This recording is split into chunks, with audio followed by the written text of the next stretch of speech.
किसानों की आत्महत्या का कारण यही होता है कि वो बैंक, जमींदार या साहूकार से लिए गए कर्ज को लौटा नहीं पाते। भारत में कुल लोन्स में रिटेल लोन्स की हिस्सेदारी सिर्फ 30% है। इसका मतलब यह है कि अगर सारे बैंक मिलकर 100 रुपए का लोन देते हैं तो इसमें से 70 रुपए का लोन उद्योगपतियों, कंपनियों और बड़ी संस्थाओं को मिलता है और सिर्फ 30% लोन आम लोग सबसे ज्यादा पर्सनल लोन, व्हीकल या कार लोन या फिर होम लोन लेते हैं। और अगर किसी महीने आपने ईएमआई की जो किस्त दी है, जो चेक दिया है, वो बाउंस हो जाए तो बैंक का लोन रिकवरी डिपार्टमेंट आपके पीछे हाथ धोकर पड़ जाएगा और अपने गुंडे आपके घर पर भेज देगा।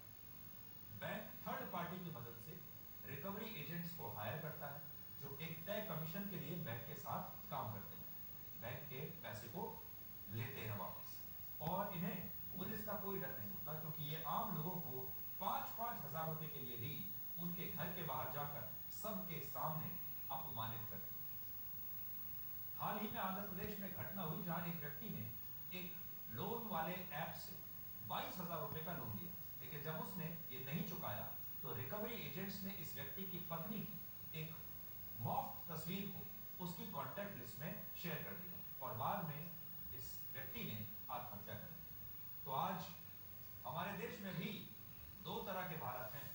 एक भारत वो है जिसे आप इंडिया कह सकते हैं, जहां बड़े बड़े उद्योगपतियों को बैंकों से सैकड़ों हजारों करोड़ रुपए का लोन मिल जाता है और बैंक भी इन लोन्स को आगे चलकर बड़ी आसानी से राइट ऑफ कर देते हैं। और ये बड़े बड़े उद्योगपति, कोई 5,000 करोड़ के लोन में डूबा है, किसी के ऊपर 10,000 का करोड़ का कर्जा है, किसी के ऊपर 20-30 हजार करोड़ रुपए का कर्जा है, लेकिन आप इनका लाइफस्टाइल देखिए। इतना कर्जा अपने ऊपर होने के बावजूद, इनकी कंपनियां इतना घाटा दिखा रही हैं, उसके बावजूद ये प्राइवेट प्लेन्स में घूमते हैं, बड़े बड़े बंगलों में रहते हैं, करोड़ों रुपए की शानदार गाड़ियों में घूमते हैं, महंगे ब्रांडेड कपड़े पहनते हैं, इनके परिवार के लोग महंगी यात्राएं करते हैं, विदेशों में वेकेशन पर जाते हैं और इन्हें रोकने वाला कोई नहीं, जबकि इनके ऊपर इतना कर्जा है। आप सोचिए, हमारे मध्यम वर्ग के जो लोग या लोअर मिडिल क्लास के जो लोग, अगर उनके ऊपर 1 लाख रुपए का भी लोन होता है तो घर के जो बड़े बूढ़े हैं वो ये कहते हैं कि जब तक ये लोन हमारे सिर से उतर नहीं जाता तब तक कोई खर्चा मत करो, कोई नई गाड़ी मत खरीदो, बाहर छुट्टी मनाने के लिए मत जाओ, कोई भी फालतू खर्चा मत करो, क्योंकि ये जो लोन है